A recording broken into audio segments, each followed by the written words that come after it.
Hai semuanya, welcome back to my YouTube channel. Balik lagi sama aku Ocha di episode 28. Dan kali ini kita bakal bahas sesuatu yang super penting menurut aku bagi kehidupan kita. Sesuai thumbnail, yaitu mindset. Beneran deh, mindset itu adalah kunci utama untuk kehidupan kita buat meraih kebahagiaan. Dan bukan cuma soal materi atau penampilan, tapi lebih dari hal itu. Nah, gimana caranya kita itu bisa selalu happy walaupun lagi menghadapi badai kehidupan, kerasnya dunia, dengan cara mengubah mindset yang ada di dalam diri kita. Untuk merubah hidup kita itu setidaknya lebih baik dan tidak stuck di zona nyaman, di zona keterpurukan, dengan cara mengubah mindset kita agar hidup kita itu lebih happy, lebih bahagia, lebih ikhlas, dan juga lebih damai. Langsung aja kita ke poinnya. Yang pertama, kita harus ubah mindset. Fix mindset kita menjadi grow mindset. Apa bedanya? Fix mindset itu percaya kalau kemampuan kita itu udah tetap dan gak bisa diubah. Jadi kalau kita gagal, kita langsung nyerah dan merasa gak mampu. Nah, sedangkan si grow mindset ini,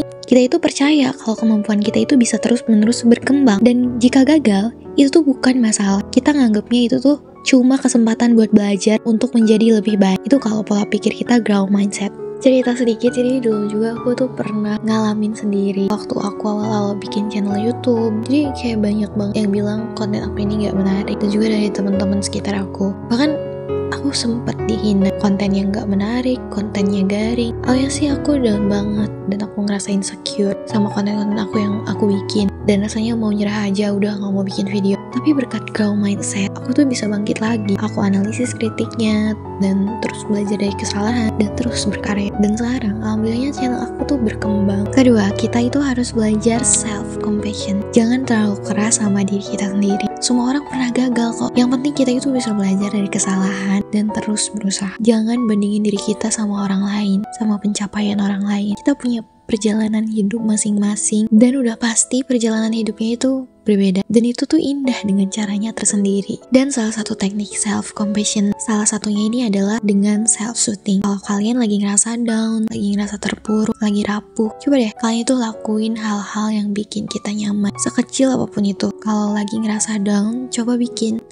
kita itu se-happy mungkin sama hal-hal kecil, kayak dengerin musik, manjain diri, self-care, me time, atau menghabiskan waktu sama orang-orang tersayang, sama ibu, sama ayah. Intinya berikan kasih sayang kepada diri kita sendiri. Mindset yang ketiga, kita itu harus fokus sama hal-hal yang positif. Gampang banget kok. Kita itu harus bisa mulai dengan cara bersyukur atas hal-hal yang kecil yang kita miliki dengan setiap pagi. Coba deh kalian itu tulisin 3 hal yang kamu syukuri. Ini tuh bakalan ngebantu kita buat lebih menghargai hidup kita dan ngerasa lebih jauh lebih bahagia. Selain itu, kita juga bisa fokus sama tujuan, sama goals kita, sama mimpi kita. Dan bayangin betapa bahagianya kamu ketika mencapai tujuan itu. Dan kamu jangan ragu untuk memvisualisasikan hal tersebut setiap hari, karena itu bakalan jadi manifest dan nantinya jadi kenyataan. Nah, cara memvisualisasikannya itu kayak nonton film di dalam kepala kita. Bayangin detailnya, rasakan emosinya, dan rasain bagaimana rasanya mencapai tujuan tersebut. Semakin kamu detail dan nyata memvisualisasikannya, semakin besar peluang kita itu untuk mencapai tujuan tersebut. Mindset yang keempat, kita itu harus belajar untuk menerima ketidakpastian, belajar ikhlas. Hidup ini tuh penuh dengan kejutan, baik yang menyenangkan maupun yang tidak. Nah, yang penting kita ini bisa tetap tenang dalam setiap menghadapi masalah, menghadapi setiap tantangan dengan kepala dingin. Belajarlah jadi manusia yang tenang, gak tantrum.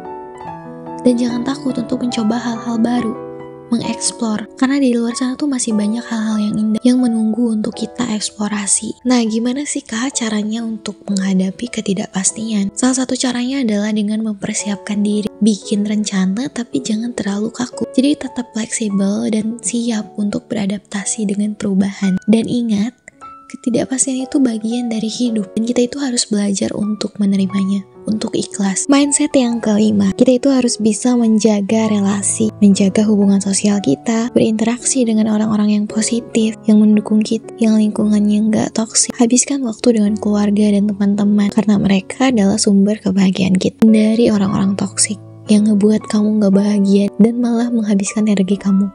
Intinya hindarin orang-orang yang mempunyai energi negatif, karena energi itu bisa menular, dan takutnya energi negatif itu tertular ke kamu. Dan jangan lupa untuk memberikan dukungan kepada orang lain juga, karena berbagi kebahagiaan itu akan membuat kita itu jauh merasa lebih bahagia. Nah, caranya itu gimana buat ngebangun hubungan sosial, buat ngebangun relasi? Kita itu bisa mulai dengan menghubungi teman atau keluarga yang udah lama nggak kita hubungi, misalkan ajak mereka ngobrol, tanyain kabar mereka, dengerin cerita-cerita mereka, atau kalian itu bisa ikut komunitas yang sesuai dengan minat bakat kita, dan nanti di sana kita itu bakalan ketemu sama orang-orang yang memiliki minat yang sama, yang sefrekuensi dan saling mendukung. Mindset yang terakhir atau yang keenam, jangan lupa untuk merawat kesehatan fisik, kesehatan mental, istirahat yang cukup, makan makanan yang sehat, atur pola makan kalian, atur produktivitas kalian sehari-hari, olahraga yang teratur. Itu bakalan ngebantu kita untuk lebih fokus, lebih produktif, dan juga jauh lebih bahagia. Jangan ragu untuk mencari bantuan profesional kalau kita itu ngerasa kesulitan untuk mengatasi masalah yang ada di dalam diri kita, mental kita. Yaitu kita bisa mulai dengan meditasi atau yoga. Kita itu bisa melakukan hobi yang kita sukai, misalkan baca buku, dengerin musik, ngelukis.